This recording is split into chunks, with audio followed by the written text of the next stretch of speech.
In the UK, over 40,000 people are given a blood cancer diagnosis every year. Blood cancer can affect any of us, old and young. And while a diagnosis is devastating, there is hope. This programme will look at the work being done to provide clinical trials, improve treatments and raise awareness, all which help to provide better patient outcomes. I'm Simon Thomas. Welcome to This is Blood Cancer, a programme by Blood Cancer UK and ITM Productions.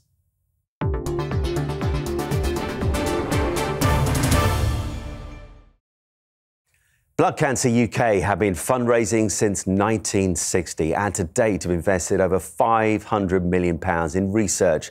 And while that has led to breakthroughs in treatment, there is still some way to go as blood cancer still sadly claims 15,000 lives a year.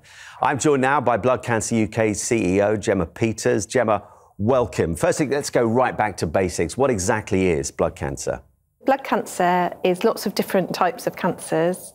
People often know leukemia as a type of blood cancer. They might not know lymphoma or myeloma, and there are others as well. And they're all, what they've got in common is that they're when something goes wrong in your blood cells or your immune cells and they become cancerous. So that's what blood cancer is. And Gemma, when we think of other cancers like breast cancer or prostate cancer in men in recent years, there's been a vast change in awareness around those types of cancer. And that's a really, really good thing. But when it comes to blood cancer, why is there so much less awareness? It's such a good question. You would think the third biggest cancer killer in the country, it's the fifth most common cancer in the country, and yet awareness is really frighteningly low. Like half of adults in the UK can't name a single blood cancer symptom.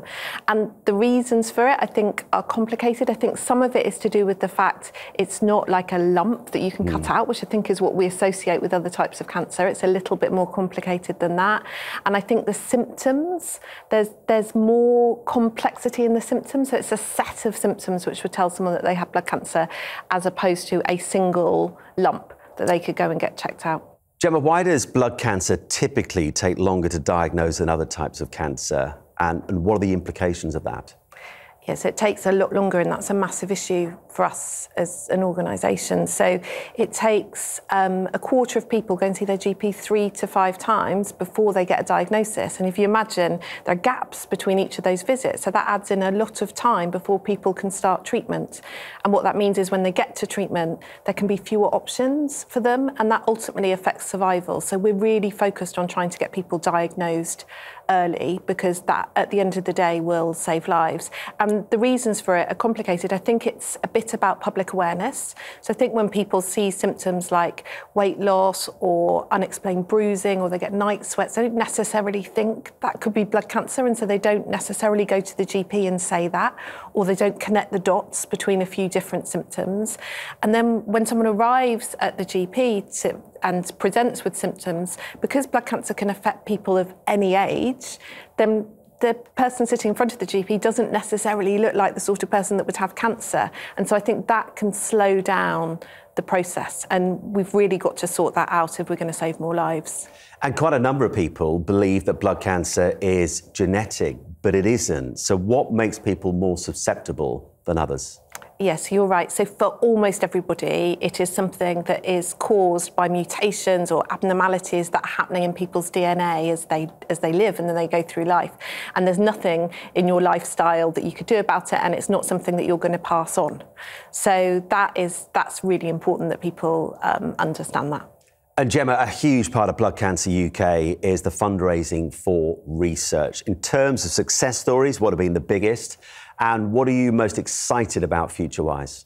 So, well, I mean, £500 million invested in research because of people fundraising up and down the country. It's amazing, isn't it? And there have been huge breakthroughs, not just here in the UK, but that have impacted all over the world in blood cancer treatment. So what would I pick out? Maybe the minimal residual disease test, which is a test that after treatment means we can see if there are cancer cells still circulating at a level that we were never able to see before. So that means we can carry on treating some people that we didn't realise needed to be carried on treating, and we can stop treating some other people. And the result of that is lives saved across all sorts of different blood cancers now, and it's used all over the world. So that is definitely one I'd pick out. And future-wise, what are you most excited by? This is such an exciting time in blood cancer research. I mean, there's so much hope on the horizon. So like, even 5 years ago, the idea of prevention in blood cancer is something I would never have talked about because it just felt so far away. And yet now we know there are changes that are happening in our cells maybe 10 years before a blood cancer develops that we might be able to target a test for or screen for and pick up. And then for the first time, we'll be able to talk about preventing blood cancer so no one ever got it, which is completely an amazing thing to think about. Exciting times ahead. Gemma Peters, thank you for your time today. Thank you.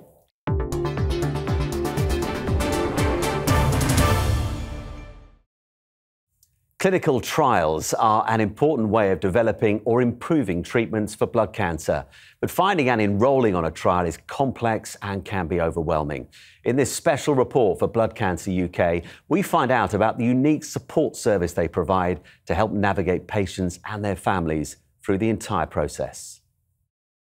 Ella was an absolutely incredible person. She was a really beautiful person inside out, and she just got an absolutely infectious love of life. She loved animals, she loved outdoors, she loved nature, she loved keeping fit, she loved good nutritious food, she loved travelling. She was a passionate artist and she graduated in 2019 from Newcastle University with a degree in fine art with the plan to spend the summer travelling in Colombia and then go down to London with her partner Connor. While she was there, she was diagnosed with Ph-positive acute lymphoblastic leukemia. She was in ICU in Colombia for a week and then was transferred back to the UK where she had 2 years of unrelenting treatment. She was 22 when she was diagnosed. But despite all of that, her love of life didn't change. She lived every day with positivity. She always had hope.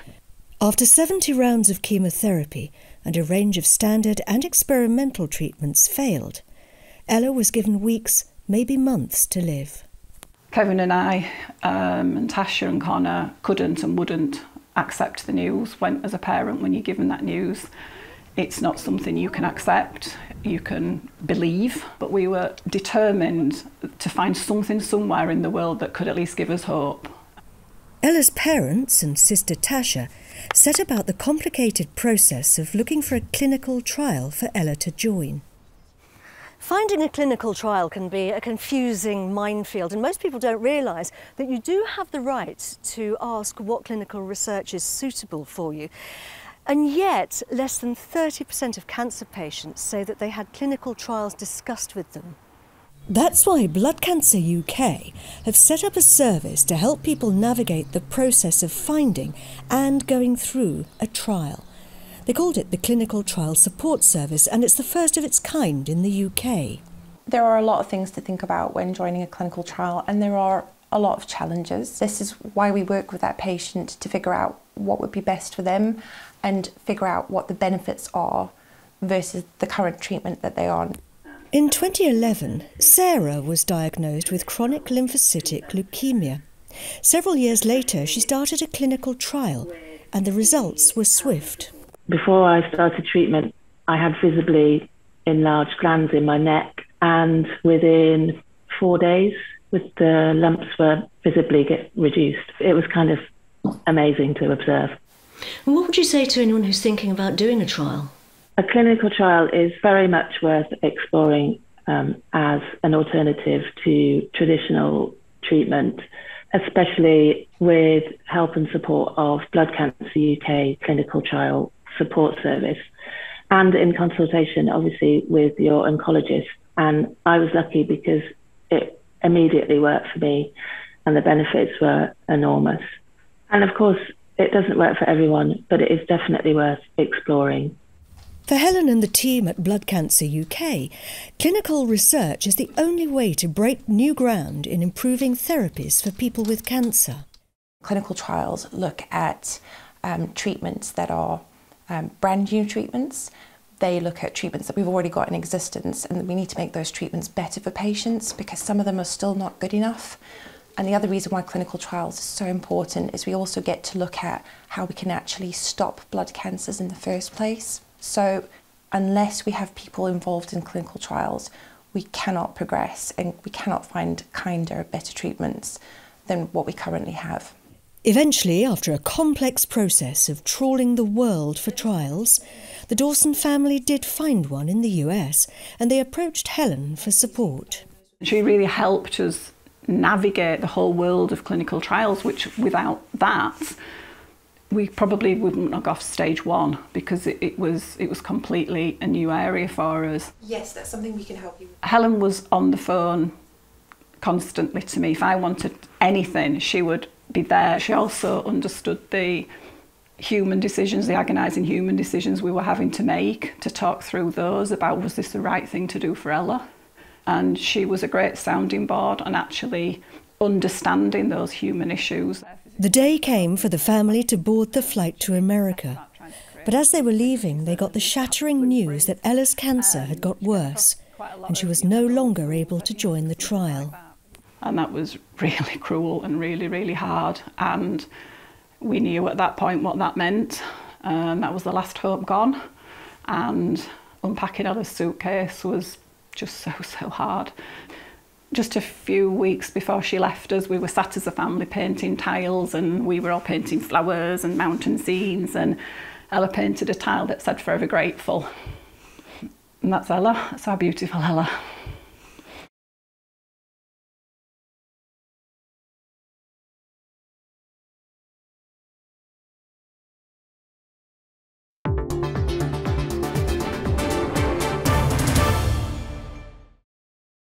Research into blood cancer has led to some significant breakthroughs in the way in which it is treated. Blood Cancer UK is playing an important role in funding this research, which can lead to more successful procedures and results, benefiting its patients and making treatments such as CAR-T stem cell therapy more universal and accessible. 52-year-old Cavi meets his daughter for tea. Only a year ago, he was unsure he'd ever live precious moments like this again. In 2019, Cavi was diagnosed with stage 4 follicular lymphoma blood cancer. I was a bit reluctant to tell my family because I didn't know how they would take it.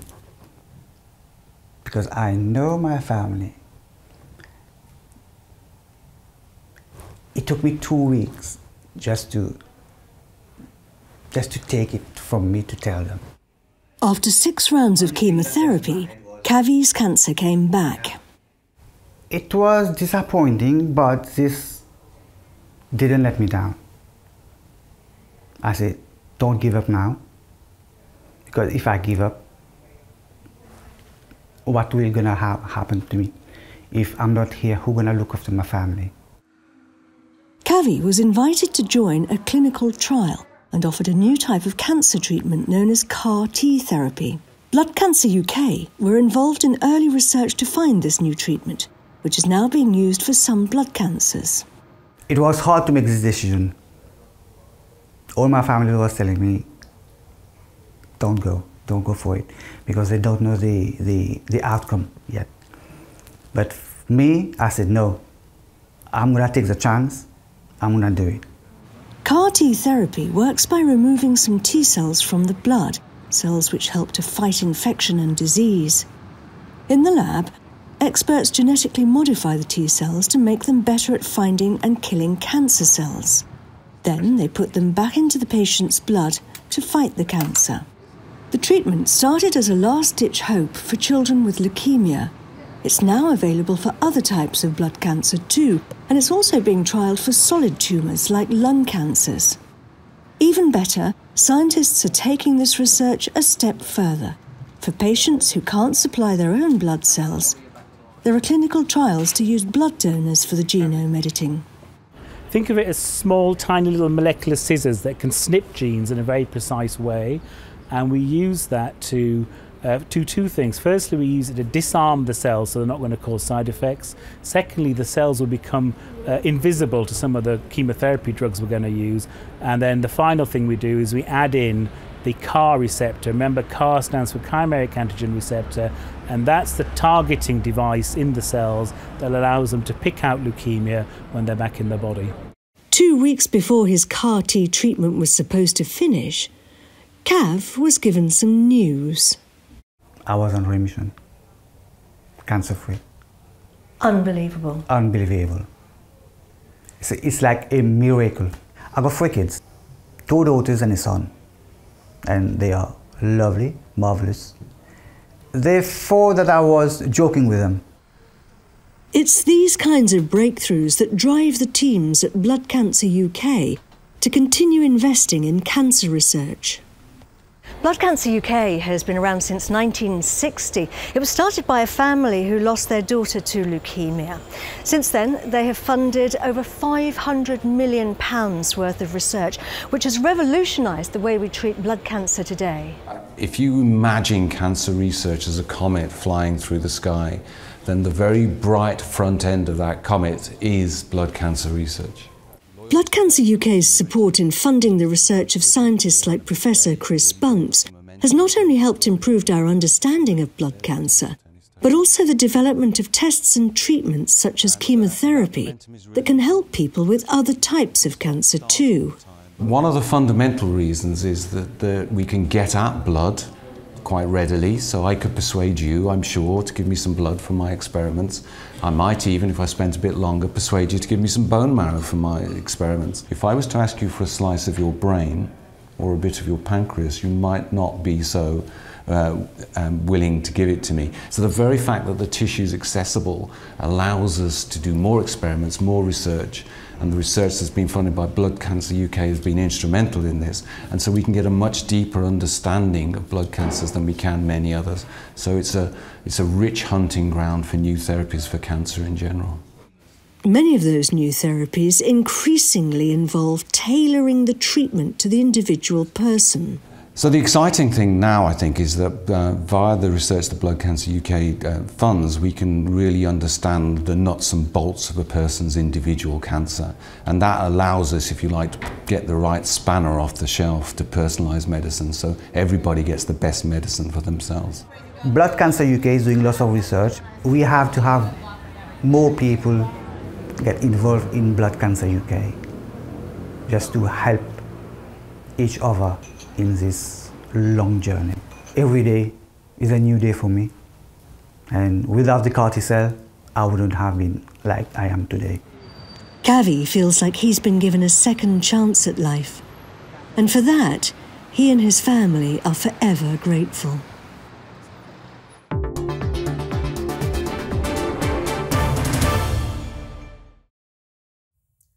For many people with blood cancer, a stem cell transplant is their last chance of survival.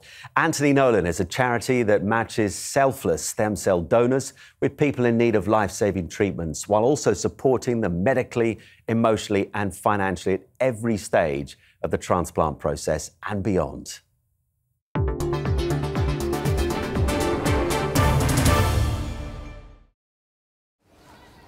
I was only 25, just had a baby, not long been married. It was just the beginning of my life. Then Diana Odiambo was diagnosed with blood cancer. It was a shock. It was a great deal of shock. I remember just praying. That's all that made sense to me at the time. Diana began 2 years of chemotherapy, radiotherapy, and the search for a stem cell donor. There's just a 1 in 4 chance that a sibling will be a match, so many patients rely on the Anthony Nolan register to find a donor from outside their family. Fortunately for Diana, her brother was a match and critical life-saving treatment began. That came with a lot of challenges. I had a few times where I reacted badly to steroids. I had infection all over my body. There was just so many different things that was going wrong that at some point I think I gave up, but my sister reminded me that you're fighting for not just you, but you've got a son as well that needs you. You need to stay positive. And that kept me going. Diana was supported by Anthony Nolan. The charity makes life-saving connections between patients in need of stem cells and donors ready to give theirs. Donors like Rinesh, who joined the Anthony Nolan register 15 years ago and was recently called on to save the life of someone he'd never met. Once I was notified I might be a match, the process from then onwards to the donation was really straightforward. And I had to have a couple of tests, just an X-ray to see if my lungs were okay and some further blood tests. and that was probably about 2 or 3 weeks before the donation was set, the date was set. Anthony Nolan supported Rinesh through his donation. I think after the donation, it really began to sink in. So, yeah, it's a little, it's a little overwhelming emotionally, where you think that I've not had to do anything really. I just turned up to hospital and had, a bone marrow donation, but I've given somebody the chance at, the gift of life and the possibility to spend more time with their friends and family and loved ones, and it didn't cost me anything. So it's a really satisfying feeling. We're doing groundbreaking research at Anthony Nolan, and we're providing life-saving stem cells for 4 people every single day. And it's really important to have as many donors as possible on the Anthony Nolan register, and we need young and fit, particularly men, to join the register. We're also looking to increase the numbers of people from ethnic minorities to give everybody that equal chance of life. Henny Braund is Anthony Nolan's chief executive. She says the charity gives patients their greatest chance of survival.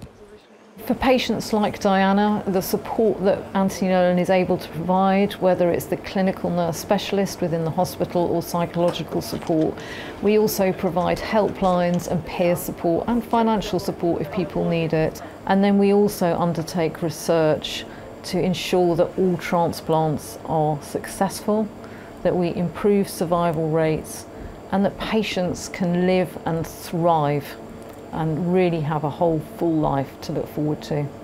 Diana is looking forward to hers. It's given me a new lease of life. It has given me time with my son, the ability to wake up and not worry that cancer is an immediate risk that I have to factor in every morning.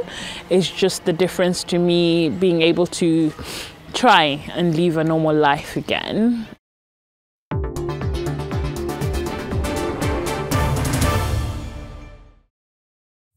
Blood cancer typically takes longer to diagnose than other cancers, and a later diagnosis means later start to treatment. Medical technology company BD invests in research and innovations that aim to help blood cancer patients from early detection through to treatment and monitoring, supporting at every stage of their journey.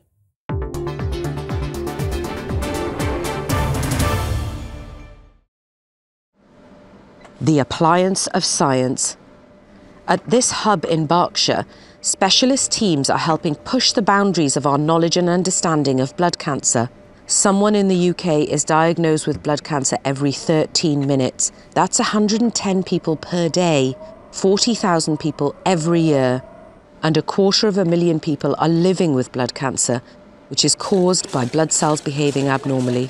Here they're using cutting-edge science and technology to help researchers and hospitals to advance what we know about blood cancer and how to manage life with the disease.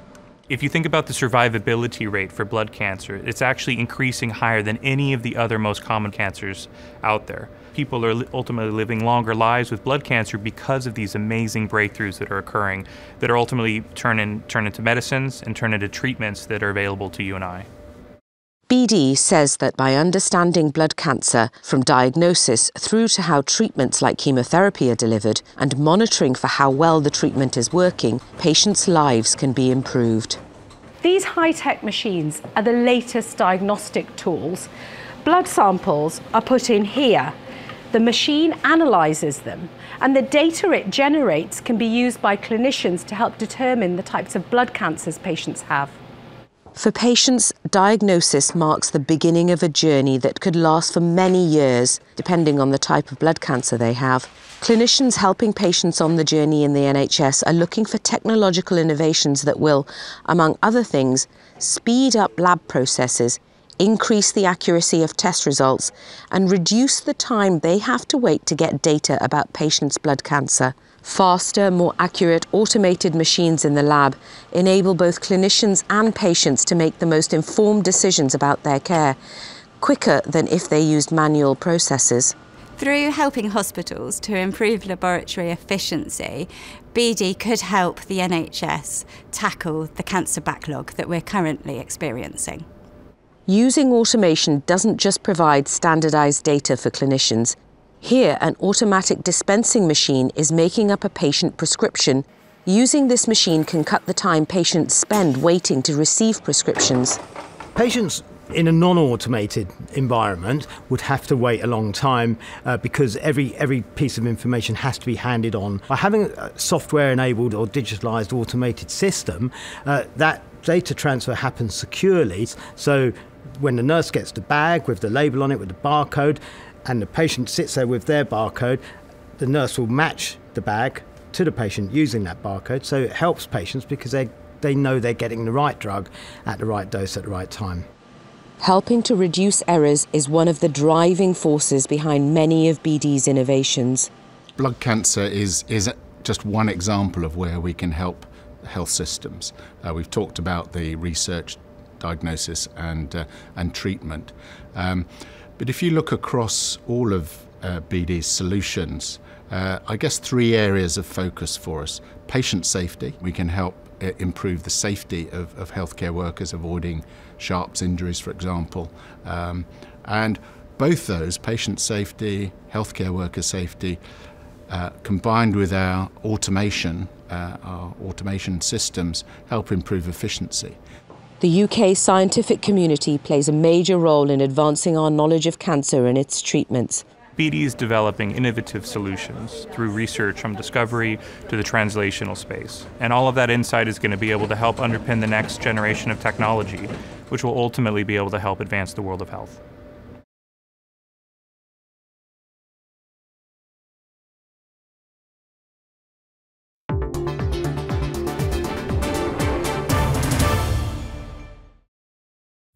Inequalities have always existed in cancer care, but have too often been ignored. Over 375,000 people across the UK every year are facing a cancer diagnosis, and half of us will face the prospect of a cancer diagnosis in our lifetime. Yet experiences of care can differ widely. Gilead Sciences are working to reduce this health inequality in cancer to give patients the best possible outcome, no matter what their circumstances.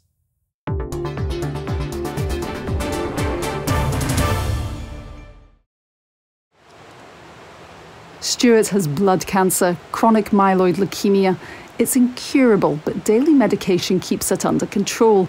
When diagnosed aged just 29, Stuart quickly found being gay and non-binary made finding help and information much more difficult. One of the things that's difficult is knowing who to take with you to appointments, and especially when you're queer, there's sometimes that fear of, can I take this partner into the appointment? Will I be respected as such? And the other thing is also, by extension, wanting to talk about your personal life, your intimate life, sex life, etc., and impacts. And especially in those points, my clinicians just weren't really comfortable with those conversations or had the knowledge. When it comes to blood cancer care, it's not a level playing field. Many minority groups face poorer outcomes and report poorer experiences of cancer services. Where you live, the colour of your skin, your sexual orientation and gender can all impact the care you receive. And NHS research shows it costs lives. In one type of blood cancer, for those living in the most deprived areas, just over 55% will be alive after 5 years, versus over 63% in more affluent areas. That's almost an 8% difference. I think we're seeing the gap widen across the country. We're starting to see that not everyone has the same access to the latest treatments, the latest, the high quality patient information. But that shouldn't happen. It shouldn't depend on where you live. Some people are worried that they'll get discriminated against if they come into healthcare services, and other people aren't aware that those services are there and available to them, or the information about those services isn't necessarily accessible enough due to all sorts of protected characteristics. It might be literacy, it might be not having English as your first language, it could be your age, it could be your gender. Any number of reasons can make healthcare services less accessible to some people in our society. Stuart set up a national charity to help those in the LGBTIQ+ community living with cancer. Live Through This offers online information for patients, educates healthcare workers and creates bespoke campaigns to better protect the community. We've worked with Macmillan to create pages for the website, and I've just managed to get them to confirm they'll put it into press. So it's really going to be making these differences so people can feel seen in these spaces and they can find information that is directly for them. Lymphoma is the most common type of blood cancer. Dallas worked as a nurse in the NHS for 26 years before joining the charity sector. Part of her charity's work is to help healthcare professionals be more inclusive. It's about asking the right questions as well. So, what pronouns would you prefer me to use today? How would you like me to address you during our session? Who are those people that are close to you? So steering away from, are you married? Do you have children? And those sorts of questions, I think, and allowing that conversation to organically grow as the trust is formed. Dallas and Stewart's charities are supported by pharmaceutical companies Gilead and Kite. They work in partnership with the NHS, government, academia, industry and charities. As well as supporting the national charities, we also really need to support grassroots charities. I think they've got such expertise and knowledge from the patients and communities that they serve. So it's really critical that we give them the space, the resources to really help them get their messages across, to give them access to different platforms, to make sure that their voices are heard. Stewart was originally a tattoo artist, but the cancer diagnosis drew Stewart to another way of life. So you seem to be enjoying life, you're very happy? Yeah, I think it is lemons into lemonade. It's this aspect of, I think the other way I describe it really actually is, I tried to sort of move away from cancer for quite a while and sort of just have this sort of normal life and hold on to the previous life I had. And then I realised it's incurable. It's not going anywhere, so I have to lean in and I have to make a difference and I have to try and figure out a way that I can live with this. And that's how the charity came about.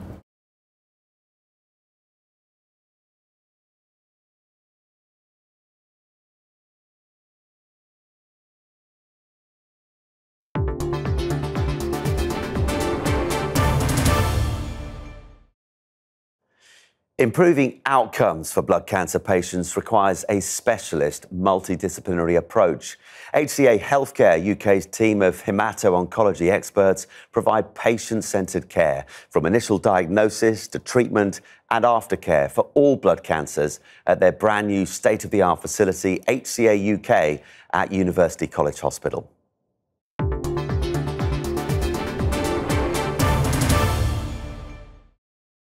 Around 40,000 people are diagnosed with blood cancer each year in the UK. It's our third biggest cancer killer. But huge progress through the last few decades, particularly in personalised medicine, means it's likely to lead the direction of treatment for many other cancers over the next 10 to 20 years, thanks to revolutionary new therapies. Professor Anthony Goldstone was one of the first people to perform a bone marrow transplant at University College Hospital, London, nearly 50 years ago. He became its medical director and, decades later, assumed a similar position at private healthcare provider HCA Healthcare UK, supporting strategic leadership of its cancer services, including this brand new facility in central London, run in partnership with UCH. Since the 70s, he's seen things change immeasurably for his patients. When I first came here as a consultant in 1976, things were very bleak for the adult patient with leukemia. Treatment was complicated, outcomes were poor, and in many cases the question was whether to treat this patient at all. But there's been an enormous change in 40-odd years. We now have specialist units, specially trained doctors, highly trained doctors and nurses trained to the very highest level. We can offer a variety of therapies with chemotherapy, immunotherapy, transplantation, CAR T-cell therapy, and we can offer something to almost every patient and give them some benefit and cure a great many more than we could 40 years ago. Whilst accessing the best that medicine can offer is essential for blood cancer patients, an integrative approach is also integral to their experience. Hey, friend. For Sarah Kirkness, a specialist cancer nurse, supporting patients going through treatment and beyond became a personal passion after her father experienced blood cancer. In most instances, Sarah is the first point of contact for new patients, understanding their individual needs and those of their loved ones. The holistic approach is really important as well, isn't it? Tell us about that. The holistic approach is really, really important, and it's at the heart of what I do. We know how overwhelming it is for patients to receive a cancer diagnosis, so we very, very quickly have to get to know that person and their family and carers to understand how we can best support them through their journey. So whether that's through understanding their childcare needs, whether it's wedding anniversaries or holidays or sons' graduations, all of that is really important to know and understand to build that relationship, but also to factor the treatment into their lives so that we can make it as seamless and as easy as possible for them. This is a new £27 million purpose-built private unit. It's a specialist service for complex cancers, from stem cell transplants to cellular therapies, and the most complex areas of medicine, to support services such as psychology, complementary therapies, dietetics and physiotherapy. It means the team here can treat the whole patient for blood and other cancers, leading to optimal outcomes. It's amazing that we have this unit because we can deliver complex treatment in our patients. So considering all these advances in molecular biology, we can now give treatments, what we call targeted therapies, where we can specifically target the molecular abnormality. At the same time, we can incorporate monoclonal antibodies, again targeting specifically the cancer cells, or what we call immunotherapies. And what is immunotherapy? Essentially is to take advantage of our own cells, to educate some of these cells, and then to return the cells back to the patient in order to fight directly cancer. HCA has been operating in the UK since 1995 and in partnership with UCH since 2006. In that time, significant progress has been made in this area thanks to revolutionary new treatments underpinned by the latest science. HCA, working with UCLH, offers the best experience for the patient, both in the way they go through their treatment and also the technical infrastructure that supports them, that makes the treatment safest and easier to go through. All of this is simply to improve the outcome and to improve survival. So we'll be able to treat more patients effectively, we'll be able to cure more patients or to prolong survival. What's the best part about your job? I think the best thing about being a clinical nurse specialist is that you get to know patients on such a personal level as well as a professional one. So you're always there as their guide through their treatment and through such a difficult time in their life, but you also are there in a very personal way as well. You get to know things about them that a lot of their friends wouldn't know, and you become a very trusted confidant, which is a huge privilege. HCA UK at UCH, a CQC-rated outstanding service with an expert team providing patient-centred care and the latest cancer treatments in a safe, specialist environment, partnering with one of the UK's leading teaching hospitals.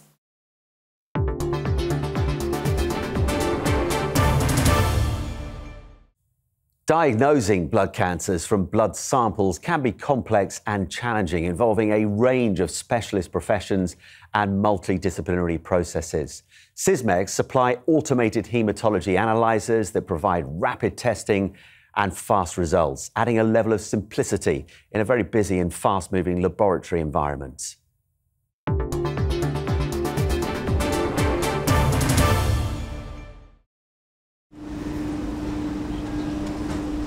Every blood cancer diagnosis starts with a blood test, and it's in labs like this one at the Royal London Hospital where the sample is first analysed. You've heard of doctors, you're familiar with nurses, they are frontline staff, patients interact with them when they come to the hospital. They don't often see what happens behind the scenes. We have medical laboratory assistants here who are involved in loading, booking samples. We also have biomedical scientists who are reviewing the results that are coming through, performing various different tests, and we have to work around the clock. It's a 24/7 service. It's provided 365 days a year, and that's to serve our acute clinical services such as A&E, for example. It all adds up to around 3,000 full blood counts being processed here every day. And this department plays a crucial role in any diagnosis, for up to 70% of clinical decisions are based on a result from pathology. So once something's been flagged by an analyzer, so say an abnormal result that comes through, that flag will come across to the biomedical scientist, and they will then make a decision as to whether follow-up tests are required or whether we need to urgently communicate that result to the clinicians. The lab staff are essentially the triage of the world of diagnostics, and it's their specialist knowledge that allows clinicians, doctors and consultants to have access to the results they need to see, and crucially, the patients who need the support most. And here, integrated diagnostic services, comprising 5 separate labs, see different teams working together to produce an accurate diagnosis. It is basically producing an integrated report from labs that are co-located at a single site with multi-professional groups working together, and samples coming through a single specimen reception distributed to different labs, and an integrated report produced in a single IT system which is immediately accessible to the clinician anytime, anywhere. And it's clearly a huge advantage that it's now possible for multiple disciplines to interpret the results from the one initial blood test. Within blood cancers, there are numerous different types. And even though you may have 2 patients with the same blood cancer, the actual genetics of that cancer might be slightly different. So the Specialist Integrated Hematological Malignancy Diagnostic Service, or SIHMDS, is a group of laboratories including the hematology lab, where the sample will first go and be looked at by a scientist.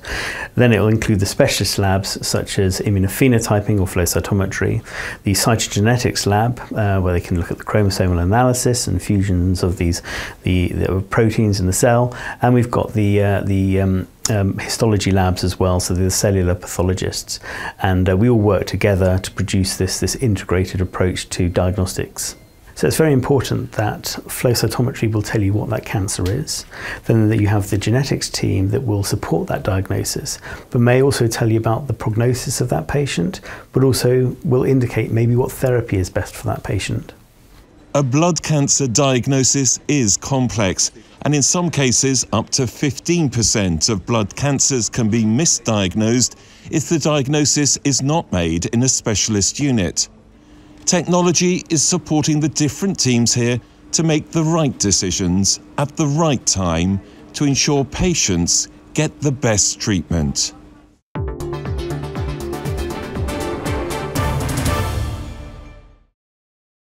Combination treatments use 2 or more individual treatments at the same time, and for blood cancer patients that can deliver significant benefits. However, availability can be limited.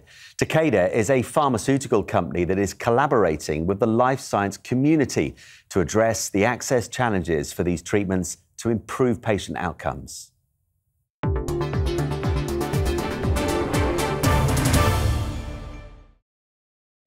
Every year in the UK, more than 40,000 people are diagnosed with some form of blood cancer. For each of them and their families, knowing that there are increasing numbers of combination treatments offers hope.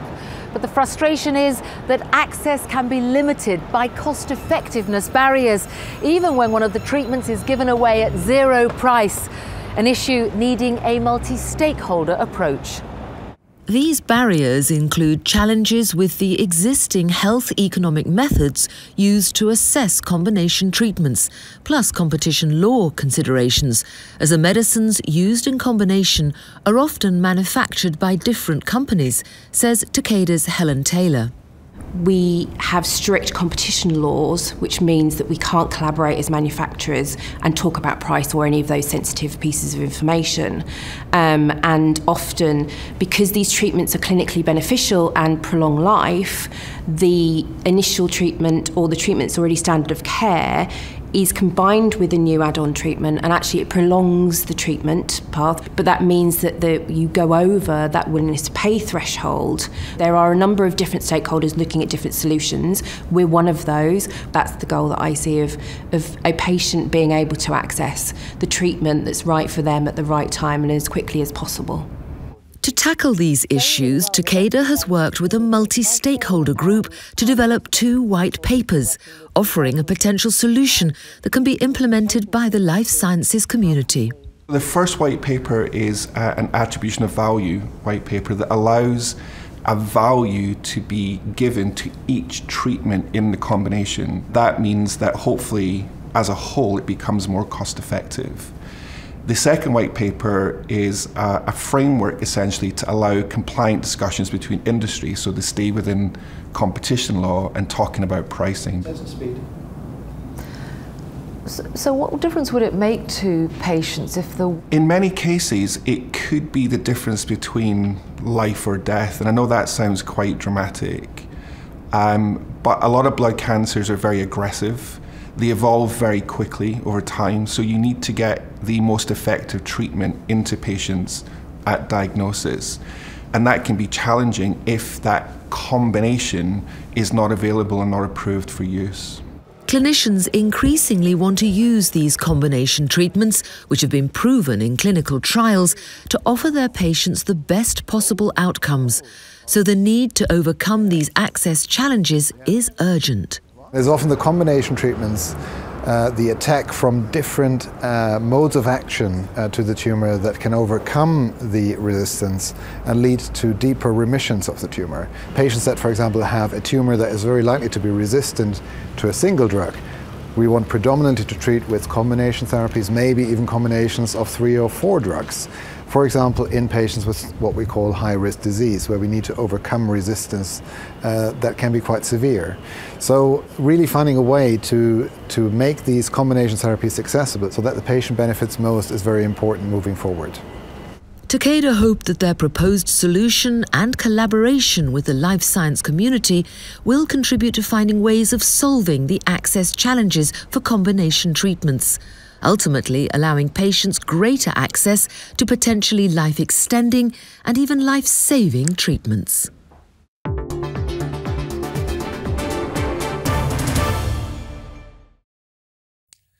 Thank you for watching. We hope you enjoyed the programme. For me and the team here at ITM Productions, goodbye.